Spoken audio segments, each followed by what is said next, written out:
Bismillahirrahmanirrahim. Assalamualaikum warahmatullahi wabarakatuh dan salam sejahtera.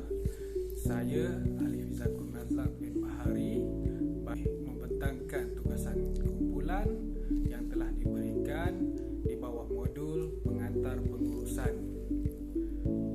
Tajuk tugasan yang kami akan utarakan adalah Syarikat Malaysia Airport Holding Berhad.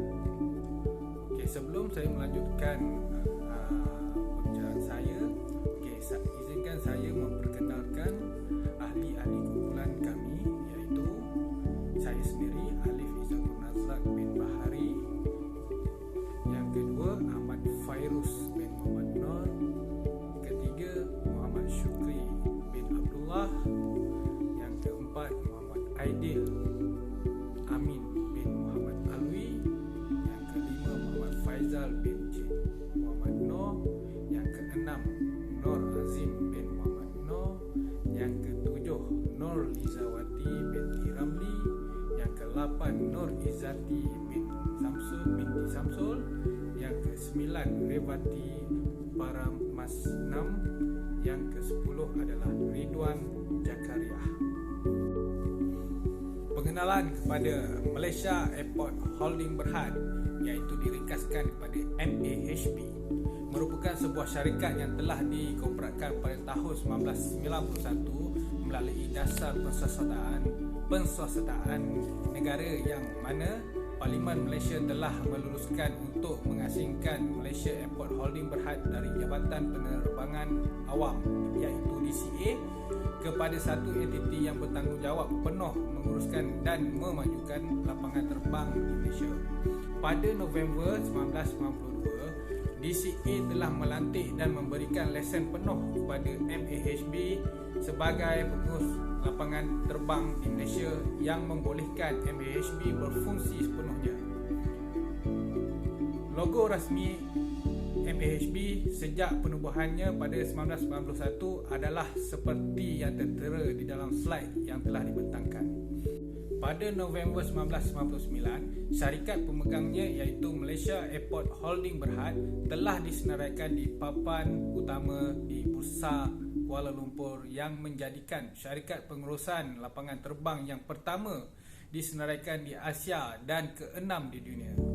Kini MAHB dipromosikan oleh Datuk Seri Diraja Dr. Zamri Abdul Kadir bermula pada 12 Ogos 2020 sebagai pengerusi bukan bebas dan bukan eksekutif.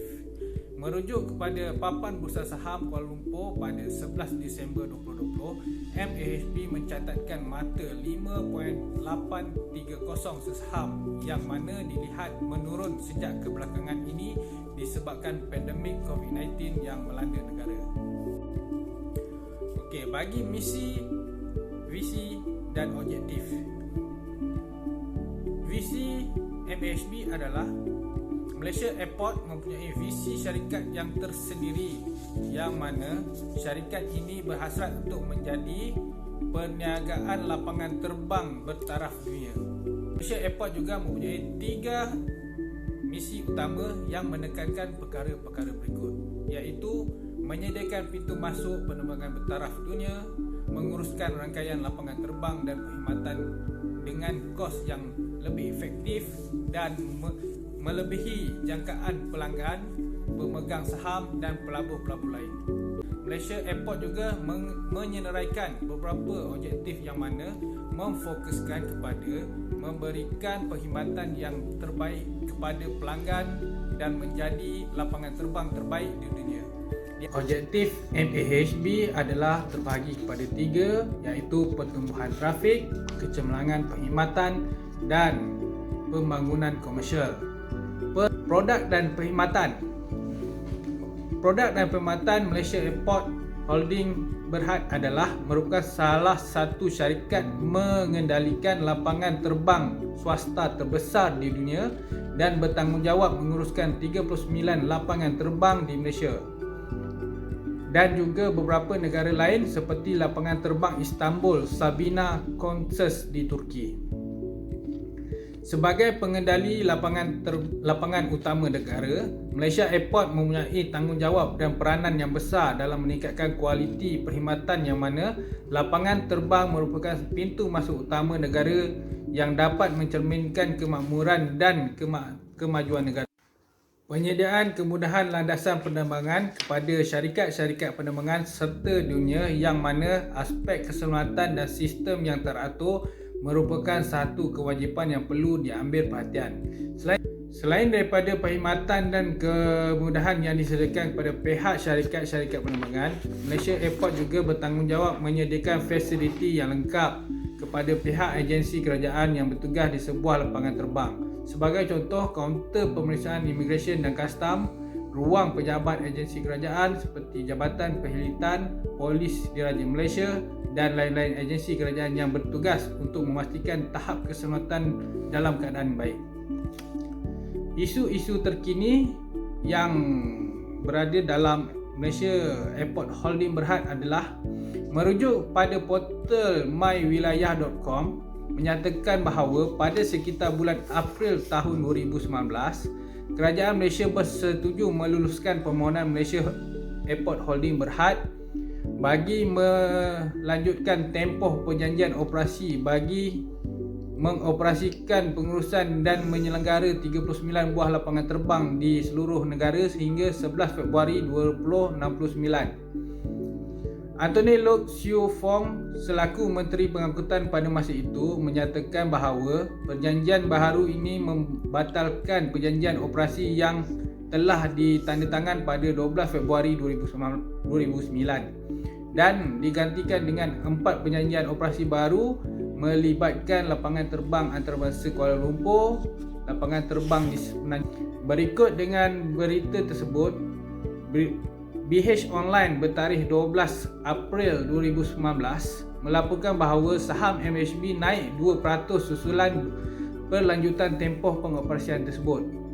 Berdasarkan artikel yang dikeluarkan di laman web rasmi Malaysia Airport Berhad bertarikh 19 November 2020, mewar-warkan bahawa Malaysia Airport kini memiliki pemilikan penuh terhadap aset dan pengoperasian lapangan terbang Istanbul Sabiha Gökçen, Turki. Lapangan terbang tersebut menerima penumpang sebanyak 35.6 juta penumpang pada tahun 2019 dan dinobatkan sebagai lapangan terbang paling pesat berkembang di Eropah selama 7 tahun berturut-turut dari 2009 hingga 2015. Malaysia Airport kini perlu mengharungi tempoh yang getir dalam mengharungi wabak pandemik COVID-19 yang melanda negara, di mana pihak Malaysia Airport perlu membelanjakan modal yang lebih bagi menyediakan peralatan tambahan bagi mengekang penularan COVID-19 di setiap lapangan terbang di seluruh Malaysia. Merujuk pada artikel bernama bertarikh 19 Oktober 2020, pihak MHB sedang memasang peralatan keselamatan terkini iaitu alat pengimbas haba terkini dan alat pengawalan bersin di 19 lapangan terbang di seluruh negara. Setakat ini sejumlah 23 pengimbas haba terbaru dan 600 unit pengawal bersin dipasang di semua 19 lapangan terbang milik MHB. Penilaian kekuatan, kelemahan, peluang dan ancaman. Malaysia Airport merupakan syarikat milik kerajaan yang mana syarikat ini diberi jaminan penuh oleh kerajaan dan pengoperasiannya demi memartabatkan industri penerbangan di Malaysia. Oleh itu, syarikat ini dilihat dapat berdiri teguh dengan sokongan penuh kerajaan dalam memastikan setiap pintu masuk negara ke dalam negara diambil perhatian dari segi keselamatan dan keselesaannya. Sebagai contoh, walaupun kini negara sedang dilanda wabak COVID-19, pihak kerajaan sentiasa memberikan pelbagai inisiatif kepada MHB seperti yang diumumkan dalam pakej rancangan ekonomi 2020, iaitu dengan mengurangkan kadar sewa premis kepada penyewa di lapangan terbang, caj pendaratan dan packer. Rancangan ini diberikan supaya dapat memperkukuhkan keyakinan merangsang pertumbuhan serta melindungi para pekerja daripada diberhentikan.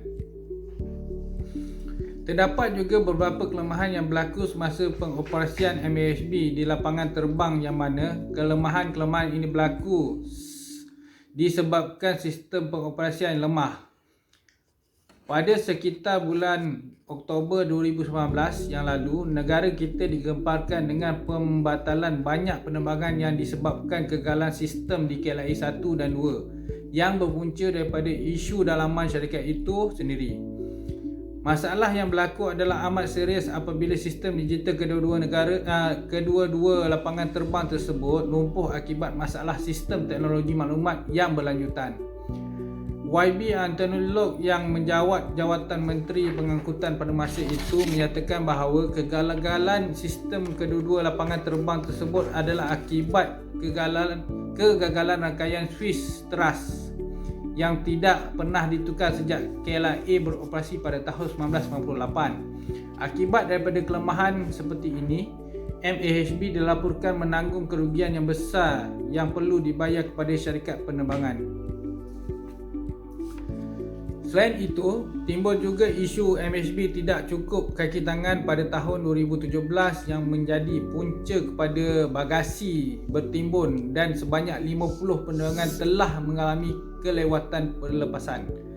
Kenyataan tersebut diutarakan oleh pengarah urusan MAHB iaitu Datuk Badli Syam Ghazali yang menekankan isu kaki tangan syarikat pengendalian darat Aero Darat Sdn Bhd yang menguruskan bagasi penumpang tidak mempunyai jumlah pekerja yang mencukupi. Isu-isu seperti ini perlulah segera diatasi agar pihak MAHB tidak mengalami kerugian yang mana boleh menyebabkan prestasi MAHB akan merudum kerana faktor kepercayaan pelanggan kepadanya semakin menurun. Isu dalaman seperti pelantikan pengurusi juga perlu diambil perhatian yang serius kerana sejak kebelakangan ini dilihat sering dipolitikkan yang mana tidak mencerminkan syarikat korporat yang mengutamakan keuntungan di samping memastikan hala tuju dan strategi syarikat berada di landasan yang betul. Kekerapan menukar pihak pengurusan atasan juga dilihat tidak sesuai dilaksanakan kepada syarikat seperti MAHB yang mana perancangan yang teratur dalam jangka masa yang panjang hendaklah disusun atur dengan baik agar dapat memaksimumkan keuntungan syarikat. Seterusnya, hala tuju serta masa depan syarikat. Dalam memastikan hala tuju syarikat berada di haluan yang tepat, pihak pengurusan MAHB telah merancang hala tuju syarikat supaya syarikat boleh mendapat keuntungan yang maksimum dan memberikan para pemegang sahamnya lebih berkeyakinan terhadap MAHB. Pada tahun 2016 yang lalu, MAHB telah melancarkan pelan perniagaan 5 tahun yang dikenali sebagai Runway to Success 2020 dengan sasaran untuk menjadi peneraju global dalam mewujudkan bandaraya lapangan terbang. Pelan 5 tahun berkenaan menyaksikan MAHB menetapkan sasaran untuk mencatatkan pendapatan ringgit Malaysia 7.5 bilion. Pelan perniagaan MAHB dibahagikan kepada dua teras utama iaitu mengukuhkan perniagaan teras dan mengembangkan serta mempelbagaikan operasinya. Dua teras utama itu dilaksanakan dalam 4 keutamaan strategi iaitu menjadikan lapangan terbang antarabangsa Kuala Lumpur sebagai hub pilihan utama ASEAN, meningkatkan keseluruhan pengalaman lapangan terbang bagi semua pemegang kepentingannya, membangunkan aeropolis dan memperluaskan kehadiran pelancong di peringkat antarabangsa. Selain itu, MAHB juga melihat kepada pasaran yang menjadi tumpuan dunia iaitu di Asia Barat, Asia Pasifik dan Eropah yang mana MAHB akan menumpukan pelaburan strategik jangka panjang dalam aset lapangan terbang. Sama ada lapangan terbang sedia ada atau baharu di pasaran baharu yang mana boleh mengambil contoh daripada pengendalian MAHB di lapangan terbang Turki. Selaras dengan objektif haluannya, MAHB boleh menyenaraikan beberapa inisiatif utama dalam membina hub yang kukuh di sekitar KLIA dan juga pintu-pintu masuk rantau ini. Antara inisiatif yang bagi mencapai pertumbuhan trafik yang baik adalah melaksanakan strategi hub generasi harapan dengan memimpin dan mengamalkan langkah-langkah yang progresif dan inovatif dalam kedua-dua aspek komersial dan bekerjasama dengan kerajaan dan lapangan terbang lain termasuk lapangan terbang di destinasi yang dituju bagi memastikan MAHB dapat memaksimumkan keberkesanan pelaburan pemasaran untuk memperoleh sistem-sistem penerbangan yang baru serta merancang laluan-laluan baru. Seterusnya, memperkukuhkan hubungan dengan pelanggan-pelanggan syarikat penerbangan, sama ada yang sedia ada atau maupun yang dijangkakan akan diperoleh dengan memahami dan memenuhi keperluan masa. Bagi mencapai objektif kedua MASB iaitu kecemerlangan perkhidmatan, beberapa inisiatif telah digariskan untuk meningkatkan perkhidmatan pelanggan dan kepuasan penumpang secara keseluruhannya. Antara inisiatif adalah seperti berikut. Yang pertama, melancarkan proses dan kecekapan operasi dengan memanfaatkan penggunaan teknologi baru dan amalan-amalan terbaik untuk memaksimumkan kecekapan operasi dan menyediakan perjalanan yang lancar kepada penumpang. Yang kedua, melaksanakan kontrak syarat-syarat penggunaan dengan pelanggan-pelanggan sistem penerbangan bagi memastikan MASB dapat memahami sepenuhnya kaedah operasi rakan niaga MASB di lapangan terbang yang MASB kendalikan. Yang ketiga, membangunkan kaki tangan dengan lebih cemerlang untuk memastikan MASB berkeupayaan memberikan standard perkhidmatan yang paling memuaskan. Objektif yang ketiga iaitu pembangunan komersial. MASB telah mensasarkan dua hasil yang boleh dijana dan menyenaraikan beberapa strategi berikut.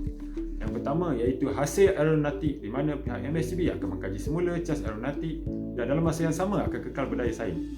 Selain itu, MASB juga turut memberikan insentif kepada sistem penerbangan bagi tujuan menarik minat sistem penerbangan baru bagi meningkatkan hasil berkaitan pesawat dan penumpang. Yang kedua iaitu bagi menjana hasil komersial yang lumayan, MASB telah menggariskan beberapa inisiatif seperti mengoptimalkan ruang komersial sedia ada dan mewujudkan ruang komersial yang baru untuk memperbaiki susu atur kedai dan menyediakan pusat-pusat membeli belah yang lebih menyeronokkan dan dapat menarik pelanggan serta dapat menjana pendapatan. MASB juga berhasrat menyediakan kepelbagaian kedai, produk dan perkhidmatan yang mampu menarik minat penumpang untuk membelanja dan pada masa yang sama memastikan kepuasan penumpang dapat dicapai. Anugerah dan pengiktirafan yang diterima oleh MASB. Di antara pengiktirafan dan anugerah yang diterima adalah seperti Anugerah Perniagaan Tanggungjawab Asia iaitu ARIA 2019 atas usaha MASB menerajui inisiatif kelestarian hijau serta mencipta nilai untuk industri penerbangan. Selain itu juga, berdasarkan kepada laporan BS Online bertarikh 11 Oktober 2002, KLIA merupakan lapangan terbang yang tersenarai sebagai 10 lapangan terbang terbaik dunia melalui tinjauan kualiti perkhidmatan lapangan terbang. KLIA menduduki tempat ke-9 lapangan terbang terbaik dunia berbanding tangga ke-17 pada 2019 dengan memperoleh skor keseluruhan yang lebih baik iaitu 4.94 daripada 5.00 berbanding 4.69 bagi tahun sebelumnya. Begitu juga pengiktirafan yang diberikan kepada lapangan terbang antarabangsa Langkawi yang mana dengan merujuk kepada laporan BS Online bertarikh 24 September 2020, lapangan terbang Langkawi merupakan di antara 7 lapangan terbang di dunia yang diiktiraf oleh Majlis Lapangan Terbang Antarabangsa kerana prestasinya yang cemerlang dalam memberikan perkhidmatan dan kemudahan yang terbaik kepada pelanggan. Syarikat MASB juga menerima anugerah kecemerlangan pengurusan berkualiti daripada Persatuan Eropah bagi Penyelidikan Kualiti ESQR 2016. Menurut BS Online bertarikh 20 Disember 2016, MASB telah menerima anugerah tersebut di Berlin, Jerman yang mana anugerah tersebut telah disampaikan oleh Ketua Pegawai Eksekutif ESQR Dr. A. Arista kepada Pengurus Kanan Pengurusan Kualiti Keperat MASB iaitu Sharifah Mona Lisa Sheikh Lub Arifin. Pada tahun 2018, MASB turut mencipta nama dengan menekul kemenangan Anugerah Pemasaran Laluan Asia 2018 bagi kategori keseluruhan serta melebihi 20 juta penumpang yang menewaskan hub-hub penerbangan lain di rantau ini. Seterusnya, cadangan. Di antara cadangan serta tindakan yang boleh dilaksanakan oleh MASB adalah seperti berikut. Yang pertama, menggunakan sepenuhnya tanah di kawasan lapangan terbang. Sebagai contoh, pihak MASB boleh menyediakan premis-premis perniagaan kepada peruncit yang boleh disewakan. Premis-premis ini juga dapat mewujudkan ruang-ruang perniagaan peruncitan dan secara tidak langsung dapat mewujudkan peluang pekerjaan kepada penduduk tempatan. Seterusnya, mempromosikan MASB. Langkah mempromosikan MASB merupakan satu tindakan untuk memastikan MASB terus unggul menjadi sebuah syarikat yang menguruskan lapangan terbang bertahan dunia. Langkah ini juga adalah untuk meyakinkan para pemegang saham sedia ada dan mampu menarik para pelabur untuk menyumbang modal kepada MASB bagi pembangunan perniagaan syarikatnya. Seterusnya, memberikan latihan kepada kaki tangan secara berkala. Latihan secara berkala kepada kaki tangan MASB merupakan satu langkah yang bijak dalam memastikan setiap kaki tangan mendapat latihan yang mencukupi untuk diadaptasi di dalam tugasan seharian. Latihan bersukar amali ataupun secara praktikal sangatlah membantu para kaki tangan meningkatkan pengetahuan dan kecekapan dalam memberikan perkhidmatan terbaik kepada pelanggan. Yang terakhir, iaitu kesimpulan. MASB sebagai sebuah syarikat yang banyak memberikan jasa dalam mengembangkan industri penerbangan negara yang mana MASB setiap tahun memperoleh pelbagai pengiktirafan dalam dan luar negara. Bagi mengekalkan prestasi kecemerlangan MASB, pihak kerajaan terutamanya perlulah memberikan sokongan penuh dalam memastikan MASB terus relevan dan mampu menarik pelabur asing ke Malaysia. Di samping itu juga, kini umum mengetahui bahawa MASB bukan sahaja mengendalikan lapangan terbang di Malaysia, malah banyak lapangan terbang luar yang diuruskan dengan baik. Dan atas dasar itu juga, MASB dilihat mampu untuk melihat peluang lain di peringkat antarabangsa yang mana menjanjikan pulangan yang lumayan yang secara tidak langsung meningkatkan hasil cukai negara. Okey, sekian sahaja pembentangan daripada kumpulan kami.